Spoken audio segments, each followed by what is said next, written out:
تخيل ان في سلحفة شكلها مش شبه اي سلحفة في الدنيا. سلحفة ظهرها مرسوم بخطوط ذهبية عاملة شكل النجمة. كل ما بتمشي في الشمس سبحان الله القوقعة بتلمع وبتبان زي قطعة من الذهب ماشية على الارض.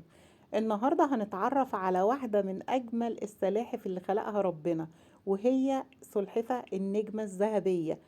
بس جمالها مش كل حاجة، وراها أسرار كتير ومعلومات محدش يعرفها. يلا بينا نبتدي الفيديو وأقول لكم على كل أسرارها.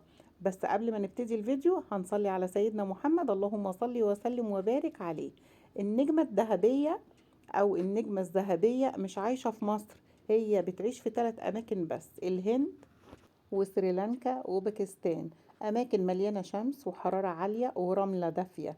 السلحفة دي لما بتمشي القوقعة بتاعتها بنجومها الذهبية بتساعدها تستخبى بين العشب والرملة. شكلها مش بس جميل، ده كمان وسيلة تختفي بيها وتحمي نفسها من الحيوانات المفترسة. سبحان الله وبحمده، سبحان الله العظيم. طب النجمة الذهبية بتحب ايه؟ بتحب 3 حاجات: الدفء والشمس والجفاف.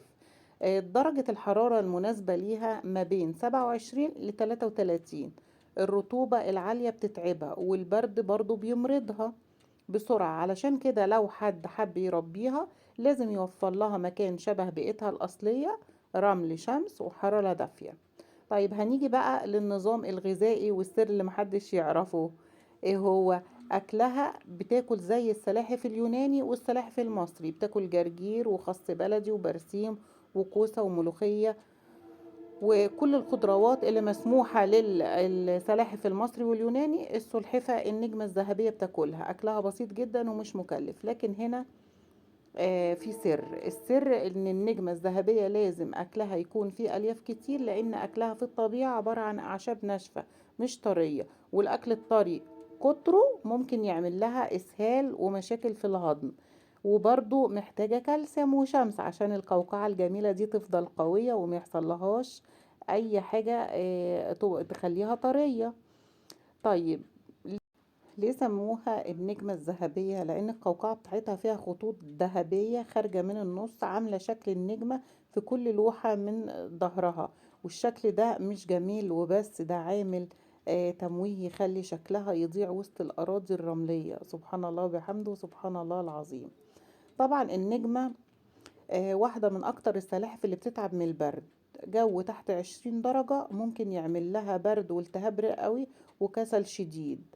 وكمان لازم ناخد بالنا قوقعتها العالية قوية بتخليها ممكن تتقلب بسهولة، ولو اتقلبت ومحدش شافها ممكن يحصل لها اختناق لأنها مش هتعرف ترجع لوحدها وتعدل نفسها تاني. فلازم باستمرار نخلي بالنا عليها. طيب هي بتعيش قد ايه والصدفة بتاعتها بتوصل لقد ايه؟ هي شكلها صغير وناعم لكن بتعيش كتير، عمرها ما بين 30 ل 50 سنة. سبحان الله.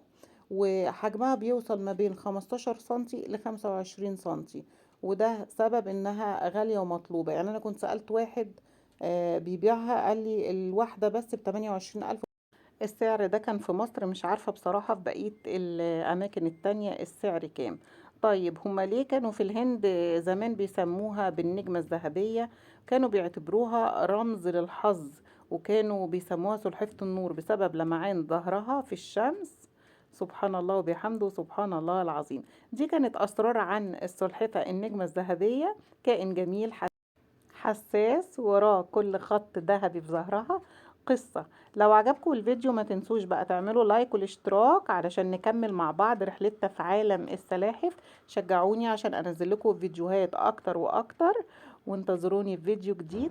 سلام عليكم.